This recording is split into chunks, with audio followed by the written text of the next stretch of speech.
forces for their leadership in Latvia as a framework nation in the Enhanced Forward Presence Battle Group. The bottom line today, Canada is reaffirming our strong military presence in Latvia. We are committed to growing it, and we are stepping up our contributions to NATO in a big way so we can keep Canadians safe and keep doing our part on the world stage. And merci beaucoup. Et à vous, Minister Pabriks. Thank you, Anita. Thank you, my dear friend, Minister Anand. I think it's a great day because it was a very long period of time we have been preparing for the NATO summit, which is going under the signs of war in Ukraine. And as many people have been telling, this is not only historic, but this is also a transitional summit. Transitional in two ways.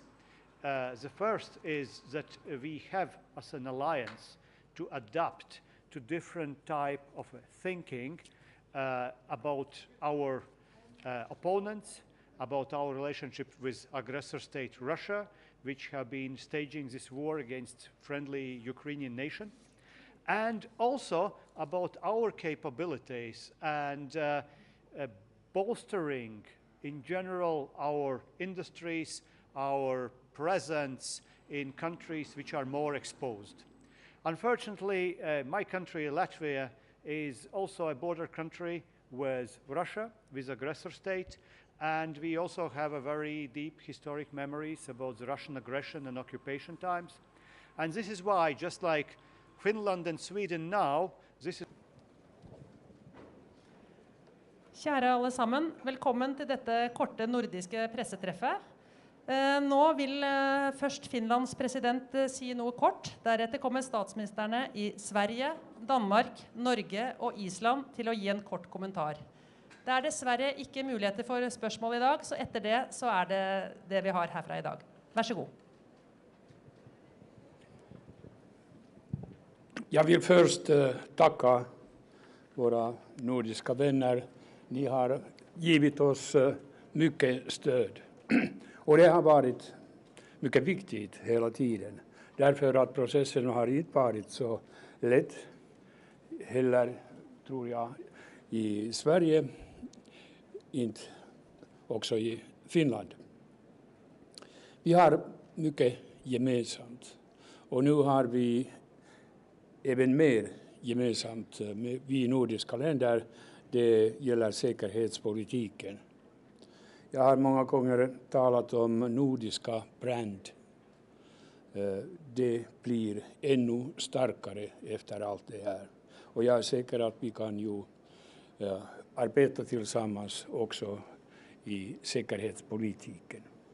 Så, tack så mycket. Tack så mycket. Ja, det här är en historisk händelse för Sverige och Finland, men också för NATO. Jag är väldigt glad att stå här idag med vår nordiska familj. Och det är klart, vi lever i en ny och farligare verklighet efter Rysslands invasion av Ukraina. Och det är mot den bakgrunden som vi i Sverige beslutade att ansöka om medlemskap i NATO. Vilket skulle innebära att vi lämnar 200 år av militär alliansfrihet. Det är inte ett beslut som man fattar lätt. Men det var rätt beslut att fatta, och det finns ju också ett väldigt stort stöd i Sveriges riksdag för det. Som medlemmar i NATO så vill ju vi i Sverige bidra till hela NATOs säkerhet och säkerheten för medborgarna i alla länder. Men självklart skulle ett medlemskap också göra Sverige och svenska folket säkrare. Att vi nu har bjudits in att bli, eller vi kommer bjudas in att bli medlemmar i NATO, det innebär ytterligare ett viktigt steg på vägen mot ett fullvärdigt medlemskap. Vi är dock inte där än, utan sen ska ju alla 30 parlament ratificera medlemskapet. Det här kommer ju ta lite tid, det har vi räknat med. Och därför vill jag rikta ett varmt tack till alla länder som har gett oss säkerhetsförsäkringar under den här perioden. Inte minst våra nordiska vänner. Så stort tack för det, och för att vi nu tillsammans kan bygga säkerhet i vår del av världen. Det er sandelig en historisk dag. Stort tillykke til Finland og til Sverige Stort tillykke til NATO. Det er 2 stærke lande, der nu kommer med i NATO-alliancen. Og stort tillykke til Norden. Vi er nu for første gang rigtigt forenet i sikkerhedspolitikken. Og det er præcis det at forene sig, der er helt afgørende i den verden, vi møder i dag, og den verden, vi kigger ind i. Et aggressivt Rusland, der har invaderet og angrebet et frit Ukraine. Den eneste måde, vi kan sikre, at Ukraine vinder den her krig, og det er det, der er den vigtigste opgave, det er ved vi andres stærke sammenhold. Det gælder i EU, det gælder i NATO, det gælder i Norden, og det gælder i det hele taget blandt de demokratiske allierede, som står op for hinanden og kæmper for hinanden, og det er nødvendigt. Så det er en vigtig dag for Norden, det er en vigtig dag for NATO, og endnu en gang stort tillykke til både Finland og Sverige. Jeg slutter meg til. Det er en historisk dag for NATO, for Norden og for Norge. Disse månedene med svensk og finsk prosess mot medlemskap har vært viktige måneder hvor vi har hatt nær dialog, tillitsfullt samarbeid. Og på vegne av Norge så er jeg glad for at generalsekretæren sammen med Sverige og Finland og Tyrkia fant løsninger som gjorde dette mulig. Vi lever i en tid hvor det å samles om felles verdier og gi hverandre forsikringer er viktig for trygghet. Nå skjer det i Norden. Norge har en geografisk plassering som fortsatt vil være fokusert mot havet. Men å ha allierte som er våre naboer, og som har et fokus på land, det gir en større grad av mulighet for å øve sammen, på å planlegge sammen, og på å delta sammen i diskusjoner om sikkerhetspolitikk i NATO med det samme verdigrunnlaget. Som jeg har sagt til møtet i dag, Norden truer ingen. Norden deler verdier for samarbeid og fredelige løsninger. Og det kommer til å bli et sterkere stemme når alle 5 land er med i NATO. Så gratulerer til Finland og Sverige, og takk for et godt samarbeid som legger grunnlag for at vi nå kan gå videre sammen. Den 15. august møtes statsministrene i Oslo. Og da blir samarbeid innen rammen av NATO et veldig viktig og spennende tema å ta tak i. Ja, det er en historisk dag i den nordiske historie. Island, Danmark og Norge har jo vært medlemmer av NATO siden 1949. Nå får vi Sverige og Finland med oss innenfor NATO. Og jeg vil si her at i Island så er det en bred støtte i den islandske alltinget og hos den islandske befolkning, da Sverige og Finland bestemte at søke om at blive medlemmer av NATO. Finland og Sverige er jo sterke demokratiske lander, der beskytter menneskerettigheder og retstatsprincippet, og er ligesom de øvrige nordiske lande førende på denne område.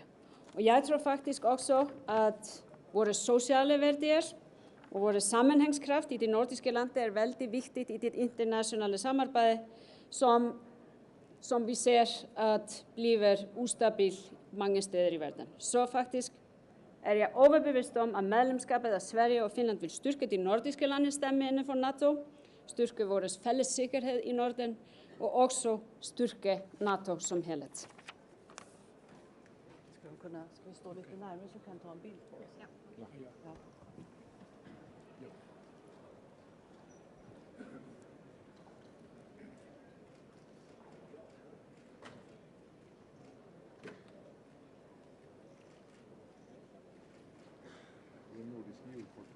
Ja, det skulle være fælles julekort. Det er en god idé.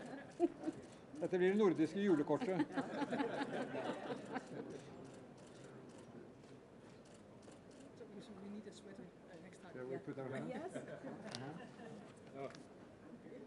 Okay, en for alle. Alle for en. Det var det jo den danske hold, som sagde det. Ja. En for alle, alle for en.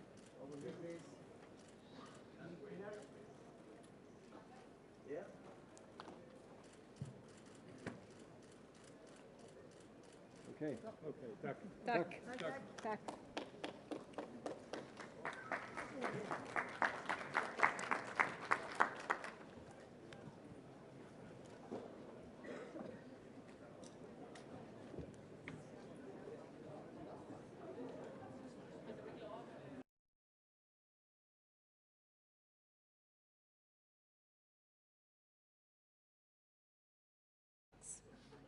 Thank you, Anita.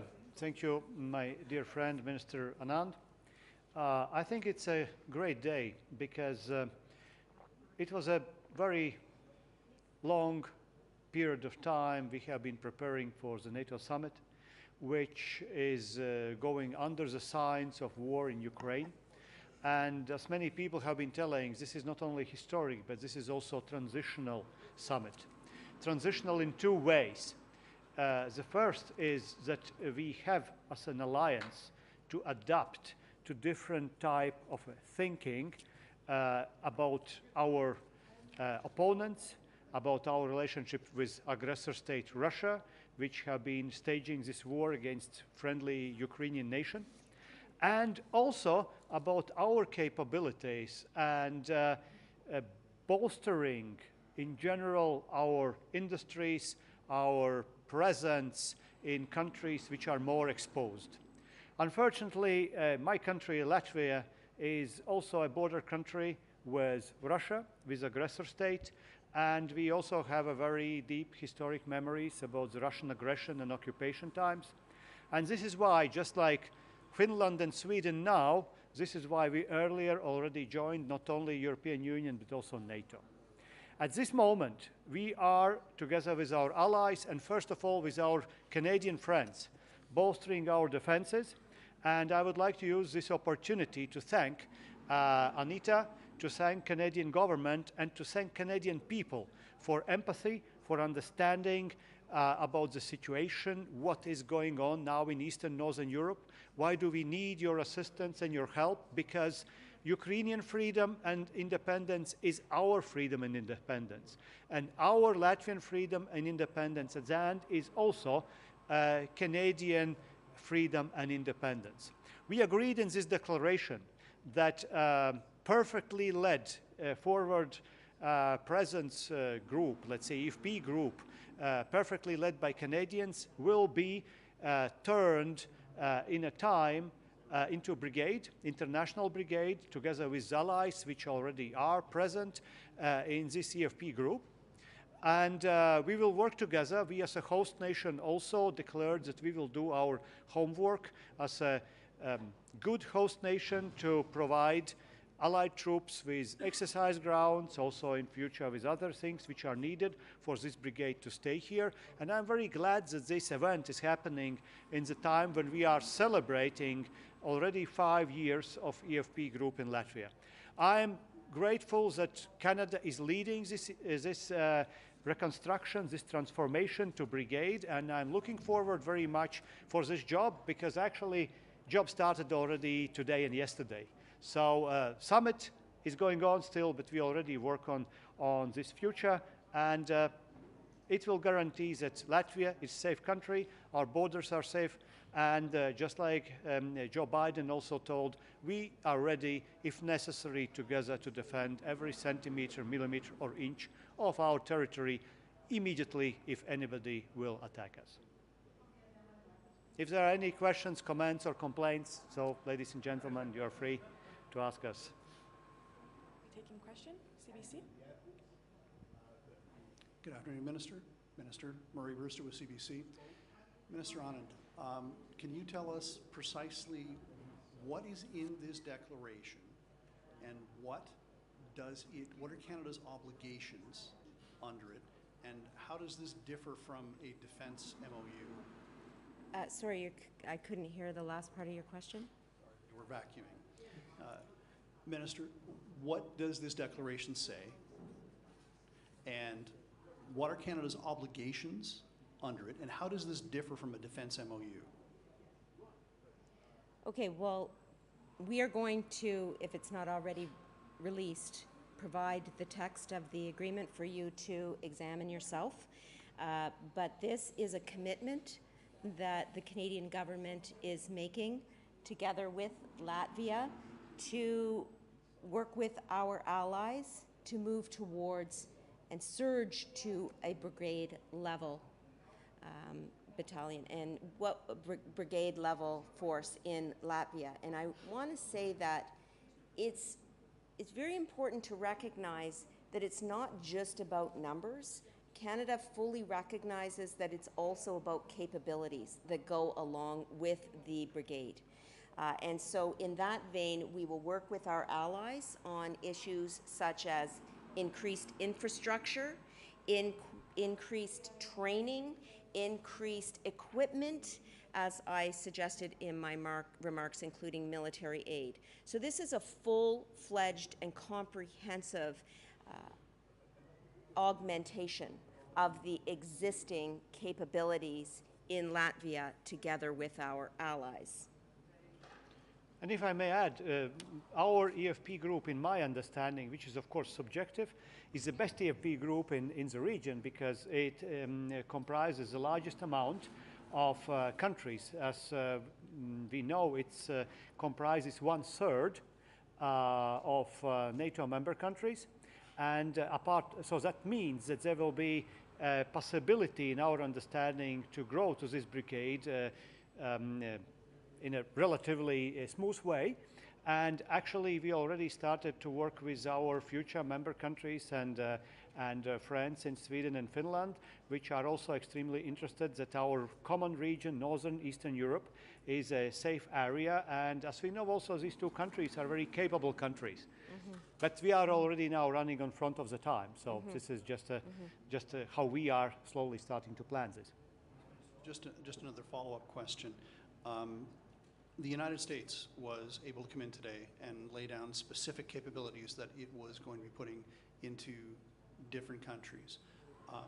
I'm curious as to why this could not be done in this case in Latvia. What's taken so long? And Minister Anand, is there going to be any additional Canadian troops put into Latvia for its defense? So let's take a step back, Murray, and just recognize that Canada's commitment is now in its next phase to Latvia. Our first phase was the first 5 years where we have successfully led, and I believe you used the word perfect, we have led the Enhanced Forward Presence Battle Group as a framework nation. And as my colleague just mentioned, we have the largest number of allies in Latvia under our command. And so in order to grow that to brigade size, it requires us to enter into conversations with our allies to understand what they can commit respectively. And so we will grow this together with our allies, not just in terms of person power, but also in terms of the capabilities that I mentioned, as well as operations and military aid, ammunition, air defense systems, anti-tank weapon systems. This is going to be a collaborative and combined approach, and this is the approach that Canada has taken to date to successfully lead the EFP battle group in Latvia. And I will say that stands as an example, which many countries themselves point to as a way in which NATO's eastern flank has been effectively protected and will continue to be effectively protected with the collaboration and cooperation that we will continue to utilize going forward. Pardon me? We will commit additional troops with our allies going forward, but we need to have the conversation about how many additional troops will be committed by each of the 10 member nations of the EFP battle group. And so again, that's a conversation that we will enter into now, and we very much look forward to continuing to lead in Latvia because of the very reason that my colleague has pointed out. We recognize that in the wake of Russia's illegal invasion of Ukraine, the evolving security environment is no longer conducive to the previous force posture along NATO's eastern flank. And as a result, Canada is taking solid action to address that situation together with our allies, and in particular, the host nation, Latvia. Well, adding to this, I can say 2 words maybe.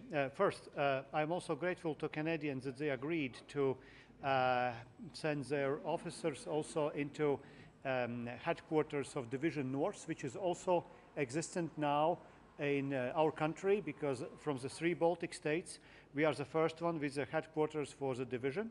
And we very much value also Canadian participation in this division. So parallel to the construction of brigade, we of course will develop within NATO structures also the division, which will be not stationed permanently, but at least structures and planning will be there. And that is highly important because we are the first nation among all 3. That is a very good thing. And second thing is usually and quite frequently people ask more soldiers or less soldiers. Looking from our military analysis, and I have also my commander here, we are very much interested not only in soldiers, we are very much interested in capabilities. And this is what we were discussing particularly under the auspices of NATO, also with Canadians and others, because we need that equipment there. And if we have equipment, if we have ammunition, then of course to move NATO troops, allied troops to our territory if needed, it's much easier. So that is what means basically a capable brigade. So for us, it's important that at the end, we do have additional capable brigade on our territory with all the means over there. And I guess I will just add that, you know, in response to your comment, what is taking so long, I think really, to be fair, we have to look at the increases, even in recent months, of Canada's commitment to the eastern flank and Latvia in particular. We've added an artillery battery to the Enhanced Forward Presence Battle Group in Latvia. We've added an electronic warfare troop. We've added a retasked Halifax-class frigate to NATO standing naval forces. We've added a maritime patrol aircraft, 2 tactical airlift aircraft with air detachment, and headquarters staff to support Multinational Division North, as my colleague just pointed out. So we are continuing to increase our commitment in Latvia, and that's what today is all about, recommitting to an additional new stage of our relationship with Latvia and our leadership role in Latvia. Hi, Minister David Cochran with CBC. Murray's third question was kind of my first question. I wanted to get a sense of, once this is all scaled up to brigade level, what kind of numbers are we talking about there? And what is the ballpark of how much of that would be Canadian? Is it proportional to the deployment now, or would you take on a greater share, even though I understand the precise numbers need to be negotiated? And on the forward placement of equipment component, is that something Canada takes on as the lead country, or is that also shared amongst the NATO allies? Well, David, as I mentioned, because we have to work with our allies, we cannot provide precise numbers at this time. Most multinational, we are the most multinational of all EFP battle groups. That means we have 10 countries that we are working with in order to ensure that we are addressing the situation, the issues that you're identifying, including a pro rata increase in the number of armed forces under each individual country. That is certainly one of the options that we will look at. But of course, we are in early days, and we need to make sure that we are hearing from all of the member countries and understanding what their respective capabilities are, including our own, and then make decisions about how we will increase the numbers of troops. But as I said, it is very early days, and so it's difficult for me to be more precise than that, though I will be more precise in the future. But I want to say 2 more things. First of all, we're going to continue the work together because as allies we have been functioning very well, very collaboratively together. And secondly, we cannot ignore the importance of capabilities. It's not just about the numbers. It's also about the capabilities, the infrastructure, the equipment, the ability to ensure that the numbers can function in the country where they are located. And so this is a full-fledged, comprehensive approach to surging to brigade level. I wonder, though, if I could get a little bit of clarity, if possible, on what you mean by surging to brigade. Is it 4,000 troops? Is it 8,000 troops? Is it 10,000 troops? I mean, how big of a fighting force are we talking about here? And Mr. Pabriks, today we heard that Germany is committed to having a rotational brigade that will go into Lithuania and rotate in and out for interoperational capabilities. Has there been any commitment for NATO to do that with your country? Well, you see, each country have a little bit different approach with their partners and the leadership of so-called DFP groups, if I may say so. We are working very close with Canadians, and we have a little bit different approach from Lithuanians or Estonians who are working with United Kingdom. And actually also for our Canadian friends and journalists, I think it's important also to understand that even if we are frequently from outside seen as a one region, Baltic region, we are sovereign, separate nations, and we have our own requirements and wishes. So, to be honest, I'm not going to take Lithuanian example for 100%, and they are not going to take mine. If I have to look at Lithuanian example, I would say that my subjective understanding would be that Germans, since they are, for several reasons probably, but because they have closer proximity, they see smaller numbers to be stationed in Lithuania permanently at the time, and they would be ready to move. Our approach to our Canadian friends and actually to NATO and others was that we want a combat-ready brigade with equipment in a place, because we don't want to risk with our people anymore. As far as your question about numbers, just look what is a combat-ready brigade. That is in all the textbooks of military advice, so you can see this. It's important that we have these capabilities. There are, let's say, a certain percentage at least on the place, and if some people are added in an event of crisis, it's fine with me, but I want this brigade to be ready to fight from the first moment for the first millimeter. I can't hear you, sorry. Laura Osman, the Canadian Press. Ministers, tell me if I'm wrong, but I'm understanding you as saying that you're now going to start taking stock of what you need in order to build a brigade and then see who has what and kind of go from there. Has that stock taking happened already, or is that only beginning now? Well, we have started. We've been having a conversation about surging to brigade level for a number of months now, and trying to map out how we can move to this next stage of our relationship together. And today is the culmination of the view that we can work together to get this done. And that's why today is such a positive day, not only for Latvia, but for Canada and the Canadian Armed Forces, because we are reconfirming our commitment not only to Latvia, but to a Canadian Armed Forces presence there, continuing to lead, providing the necessary equipment with our allies, and also contributing infrastructure and personnel. So understanding that you still only have sort of a rudimentary idea of what you need in order to build the brigade, can you sort of map out for us what you think you might need and where you think you might get it? Well, I'd like to just recharacterize the way you framed the question, simply because we are building on a very solid foundation of a military relationship.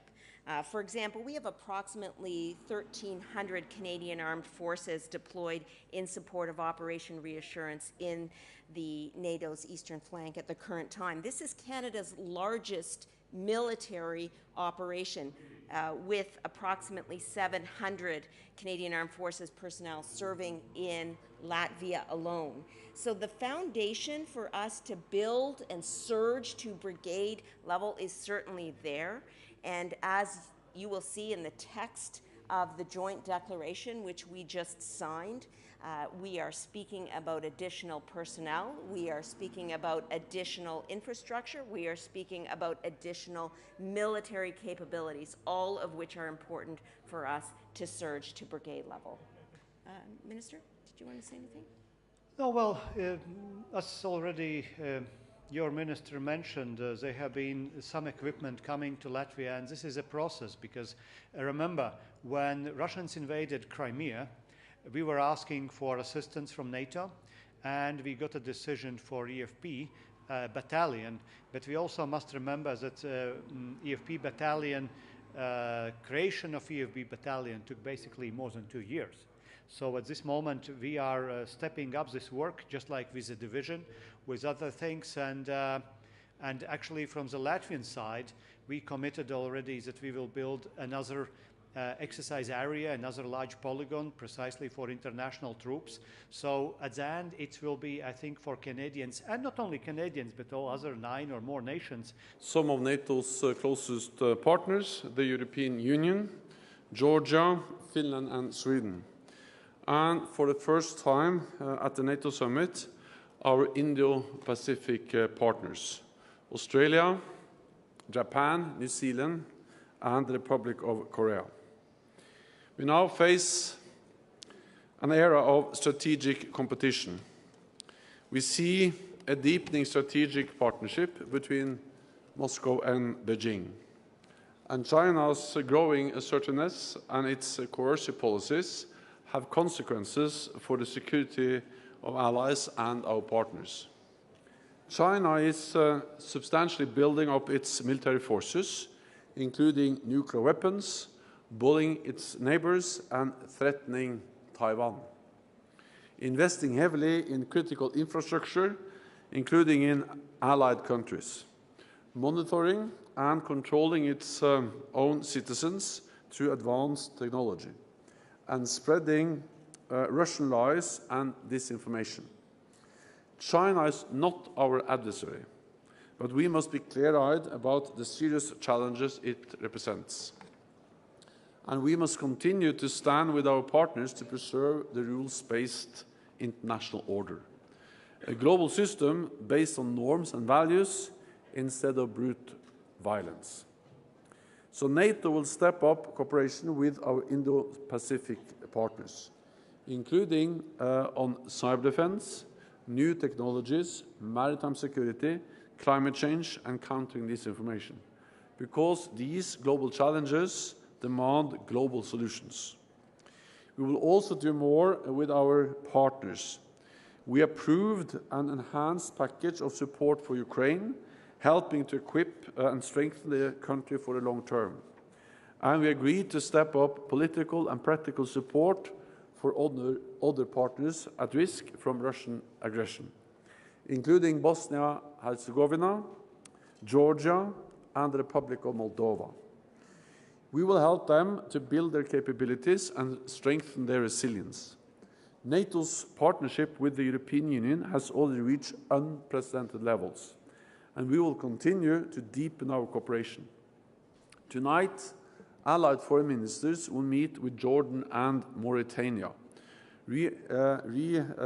affirming our determination to continue responding to challenges from the south, including the Sahel. For the first time, allies have today agreed a defense capacity building package for Mauritania. We will help them deal with security concerns, including border security, irregular migration, and terrorism. Based on Mauritania's request, we will focus our support in a number of key areas, including special operations, maritime security, and intelligence. The challenges of today are too great for any nation or organization to face alone. But by standing together with our partners, we are stronger and safer. We can better protect our people, our values, and our way of life. And with that, I'm ready to take your questions. Okay, we'll start with Financial Times.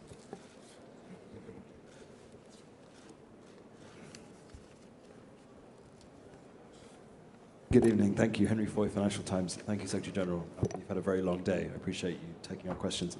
I have a question about the 300,000 troops that you spoke about yesterday and on Monday. I've spoken to a number of allied countries here today, large allies that would be assumedly contributing large amounts of troops to that, and they have no idea about their pledges or how on earth you reached that number. Could you tell us a bit today about how you calculated that total and when you were going to provide a national breakdown of which countries are providing how many troops? Thank you. So what we have agreed now is a new NATO force structure, a new NATO force model. And then we agree the framework, the principles, and then, of course, allies have to contribute forces to that new force model. That is in many ways the same as we have done before when we have made similar decisions.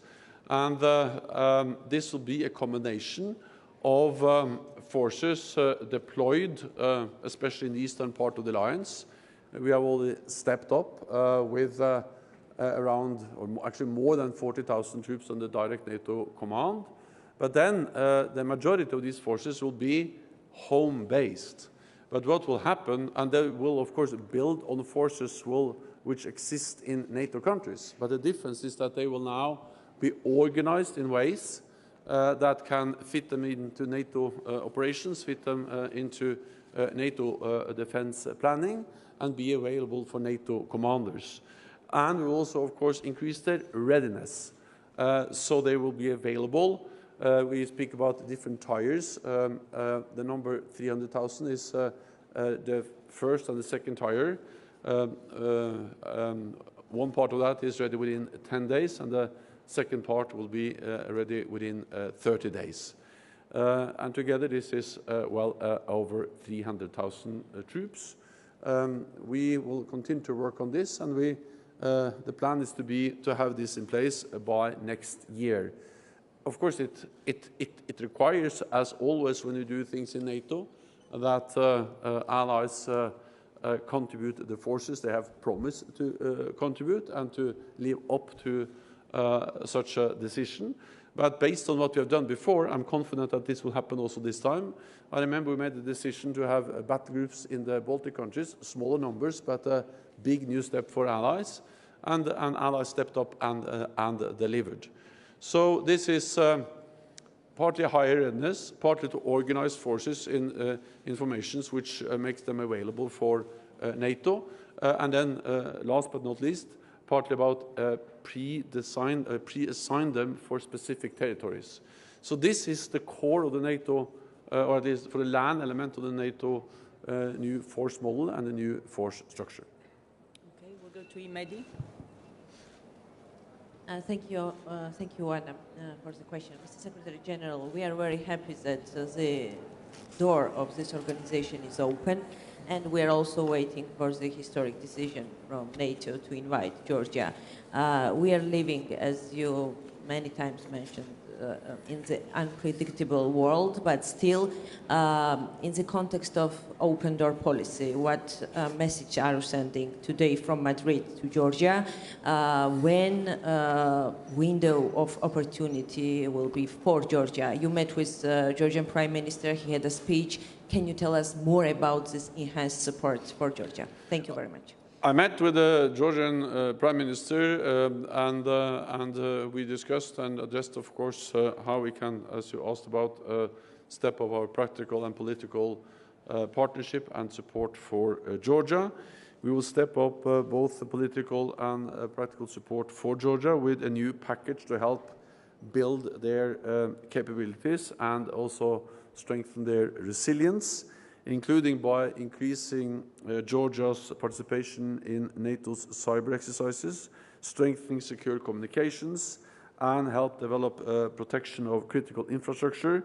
We will also plan to provide additional personnel for our NATO liaison office in Georgia.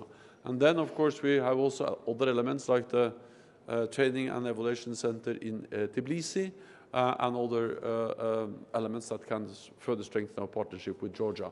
On the membership issue, well, we stand by the decision we have taken before, but we are not going to give any dates.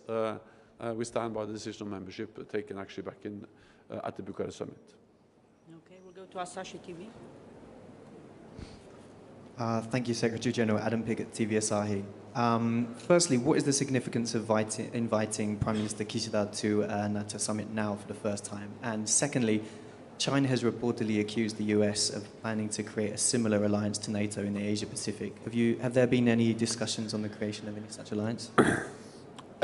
Not at this meeting. What kind of organizations our partners in the Asia-Pacific are ready to engage in, that's not for me to comment on. What I can say is that we appreciate very much the partnership with them. And it's an important thing in itself that they all have been represented for the first time at the NATO summit at the level of heads of state and government.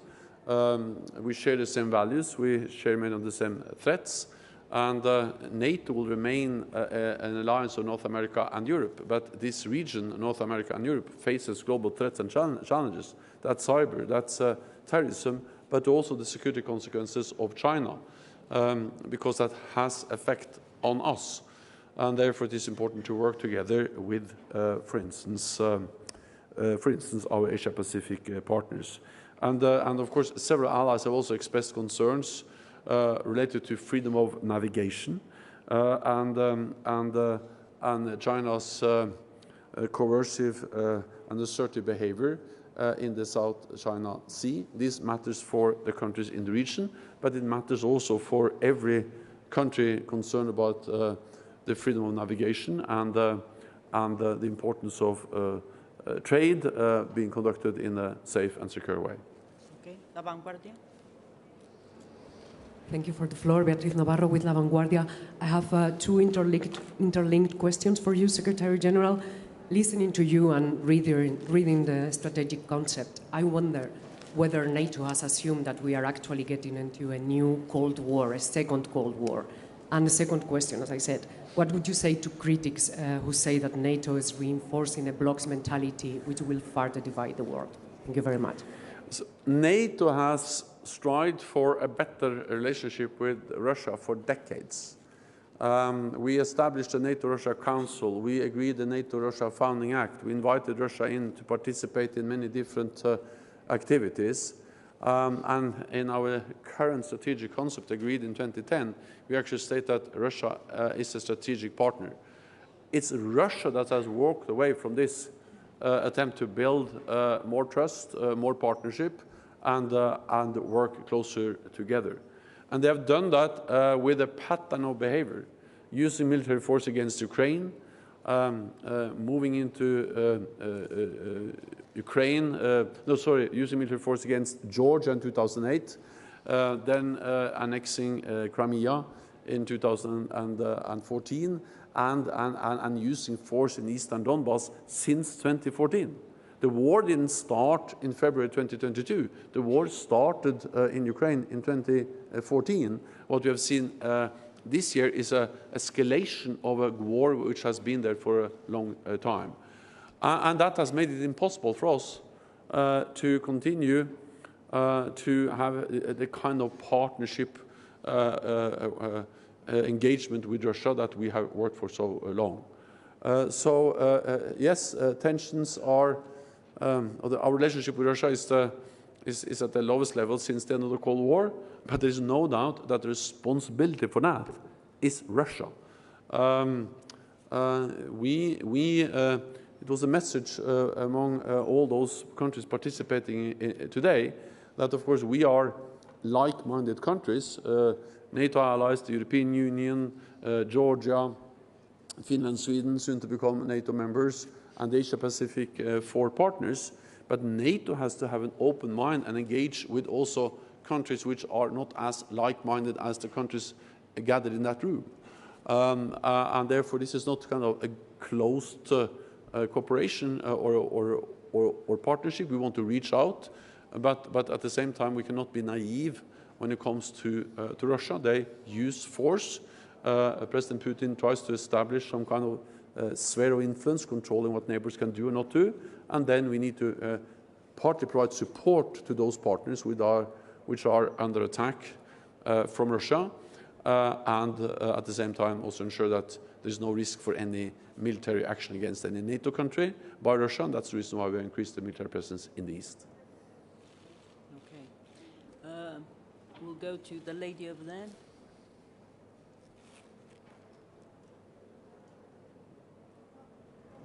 Secretary Ramarajdi, United States Press Agency. This is a momentum, and like you said, this is a historic step for NATO, including Finland and Sweden, in such a fast pace within this complicated conflict in Ukraine. Can we say now that NATO is implementing an effective and fast speed diplomacy, a new way of diplomacy towards international defense and also to serve peace? Thank you. When the world is changing, NATO has to change, and when things happen fast, we need to react fast. And that's exactly what happened after the invasion on the 24th of February. we have actually prepared for this possibility for a long time. It's not as if NATO suddenly woke up on the 24th of February and realized that Russia was dangerous. This invasion was predicted very precisely by our intelligence services. We shared publicly those intelligence reports back as last fall, and very precisely predicting that Russia was building up and planning to invade Ukraine. So what we predicted happened. Of course, we worked hard to the very end to try to prevent that from happening. We met with Russia, we engaged with Russia, but they continued with their plans and they invaded Ukraine. And the reality is that we have also been preparing for this since 2014, because that's the reason why we have increased our presence in the eastern part of the alliance, why NATO allies have started to invest more in defense, and why we have increased the readiness. And also why we have now for some time worked on a new force structure, which is what we now decide. And then, of course, when allies commit to new force structure, we also expect them to deliver the forces. And the good news is that more and more allies have actually announced forces to fill that new force structure with substance. And now in the coming months, I expect more allies to commit more forces. So when they make decisions, they of course have to also realize that that also will require more forces from NATO allies at high readiness, organized in a way which makes them available for NATO operations, missions, and NATO commanders if needed, and then also to be pre-assigned for specific areas in these. So this is an ongoing adaptation, but what we do now with the new force structure is more fundamental than we have done for many years. Thank you very much. I'm afraid this concludes this press conference. We'll see you tomorrow. Thank you. Thank you so much.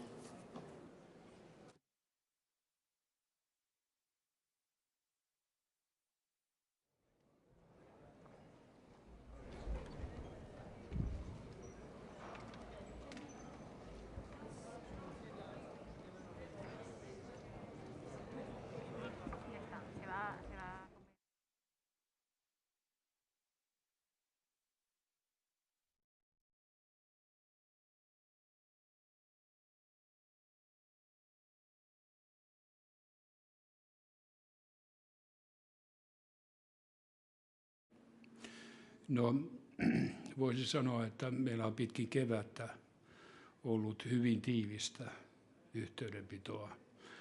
Se on tapahtunut pääasiassa ymmärtääkseni presidenttien kabinettien kesken. Se tavallaan mahdollisuus aukeni silloin, kun kävin presidentti Bidenin kanssa parikin puhelinkeskustelua vuodenvaihteen molemmin puolin. Silloin jo oikeastaan sovittiin, että myöskin sitten kabinetit ovat tiivisti yhteydessä toisiinsa. Ja toinen raide on ollut tietysti sitten se, että myöskin ulkoministeriö käy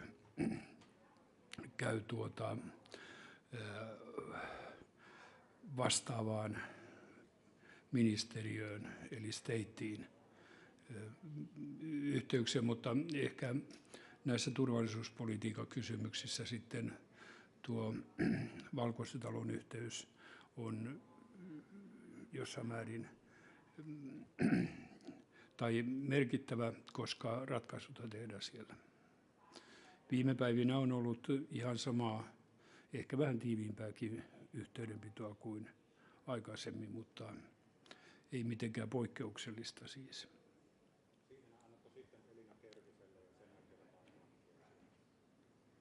Selvä. STT Heta Hassinen. Tänään NATO-maat hyväksyivät uuden strategisen konseptin ja siinä määritellään, että Venäjä on NATOlle merkittävin ja suora uhka. Mitä tämä merkitsee Suomelle tulevana NATO-maana, että Venäjä määritellään näin? Niin, siinähän on nyt hyvin mielenkiintoinen totaalinen muutos verrattuna NATOn muistaakseni 2010 hyväksymään vastaavaa paperi, jossa Venäjää pidettiin partnerina. No, tuossa nyt sanotaan oikeastaan se, joka kai on tullut varsin ilmeiseksi jo Ukrainan kohdalla, vuosia sitten ja erityisesti nyt helmikuusta lähtien. En näe sillä ohi sen menevää merkitystä. Venäjä koetaan uhkana, koska se käyttäytyy uhkaavasti ja on tehnyt tekoja, joista tuo uhkaavuus voidaan päätellä. Jatkaisin, Elina Kerman Helsingin Sanomista, jatkaisin tästä samasta vielä. Tänään tehtiin myös päätöksiä itäisten Euroopan maiden puolustuksen vahvistamisesta. Miltä nämä linjaukset vaikuttavat NATOon liittyvän Suomen kannalta ja minkälaiseen NATOon nyt tämän päivän linjausten valossa Suomi on liittymässä? Me olemme liittymässä juuri sellaiseen NATOon kuin olemme tarkoittaneet, jota Suomessa kansa kannattaa ja poliittiset puolueet, poliittiset toimijat kautta linjan kannattavat hyvinkin vahvasti. 80% taisi olla viime mielipidetiedustelun tulos. Se, että nyt NATO vahvistaa tuota itäistä olemistaan, paikalla olemista, se on aika luonnollinen seuraus siitä, että oikeastaan edellisen kysymyksen vastinetta. Jos on uhkaa, niin on vastinettakin.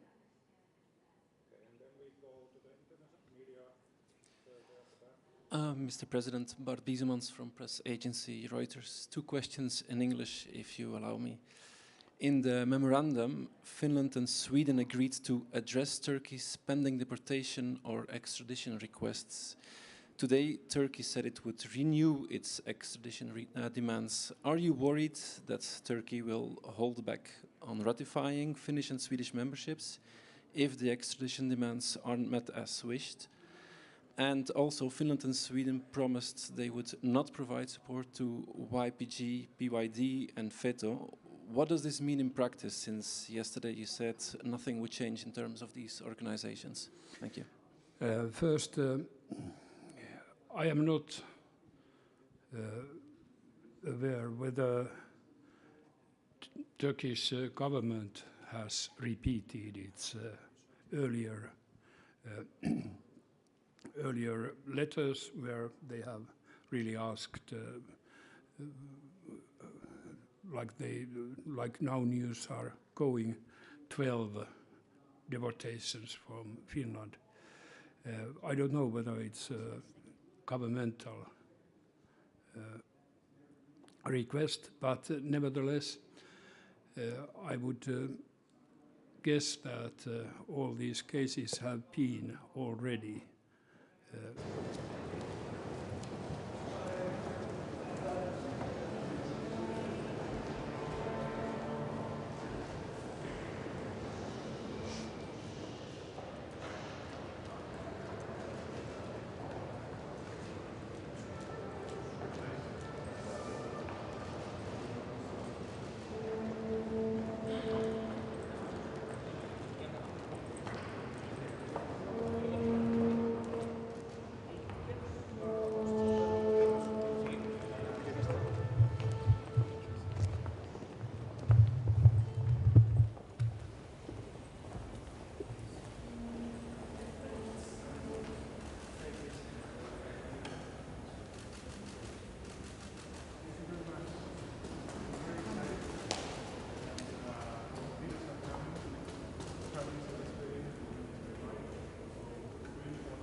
This is our waiting room. You read your waiting day?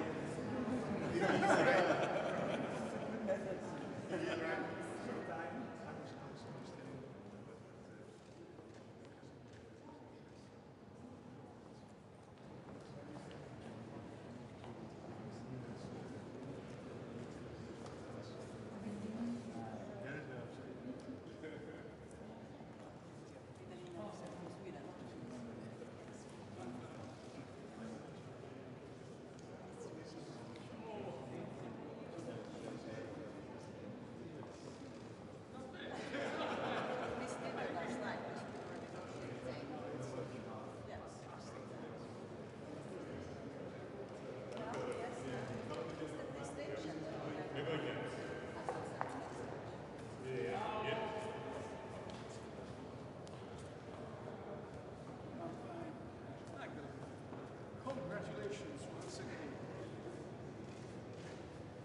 That's a big one. You said it, you said it.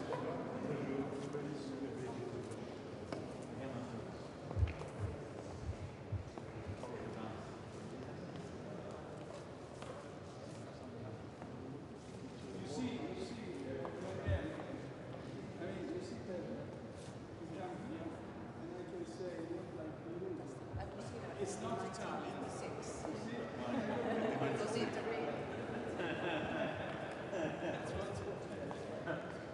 Yes, yes. No, no, the job for 86.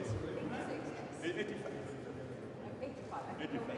Yes, we had 1st of January. We signed the treaty. June 85.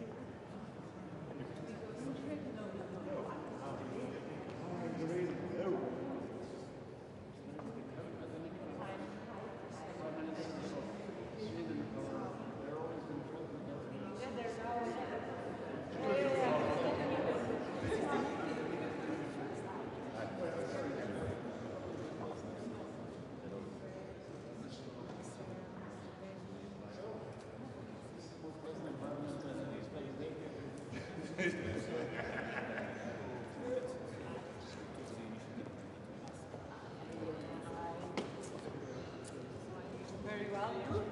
Yeah? Fine. Fine.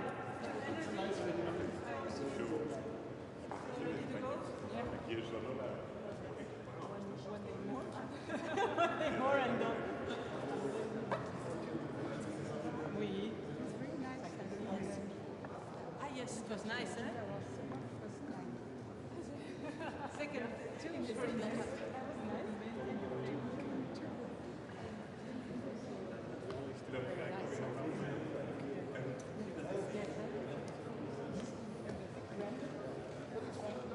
You're asking us not to complain. It's okay.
best timing.